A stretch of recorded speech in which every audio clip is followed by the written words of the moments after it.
So what is the current state? We've been involved in hundreds of different security projects over a number of years, and what we've found in looking at everything from point solutions to SIM and compliance infrastructures is that companies have spent billions of dollars locking down their perimeter and their network infrastructures, really to only find that it's a journey and not a destination. And the perimeter will never truly be contained. And the perimeter is actually expanding into partners and business associates and consultants. We also have seen over the last probably decade is that organizations have also spent billions of dollars on identity and access management, on reporting and on compliance, and yet incidents are continuing to rise in the number of incidents, and the cost associated with the breach is escalating. We also know that the cost of complying with regulations and notifying of breaches is also a risk to our business environment. What we're seeing at Proficio in talking with a number of enterprises is we're now seeing that many companies are wrestling with defining and monitoring and scoring and alerting on something called business risk.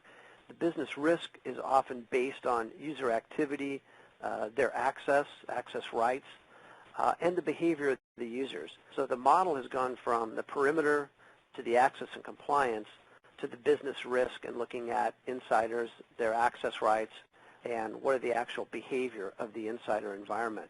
Essentially, what it shows is if I cannot completely lock down the perimeter and the basic access control is not preventing abuse, I need to be able to monitor the user activity based on risk. So what's the challenge? The challenge that we've begun to see is that insider or trusted user threat is really difficult for several reasons. It's difficult to detect.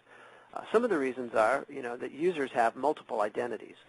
Who actually is Richard Smith and what is his identity across all the different environments within my enterprise. We're also seeing challenges in defining access and roles.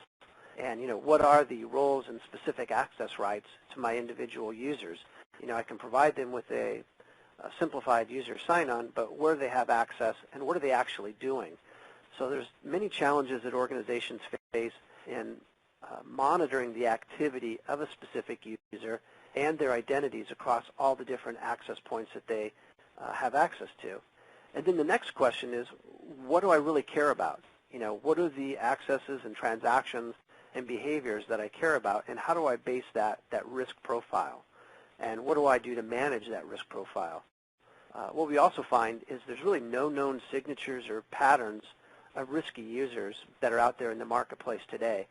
So the question is often defined by your organization and your policies for security, your level of risk, and your own internal environments on what is a risky user and how do you define that? How do you score that?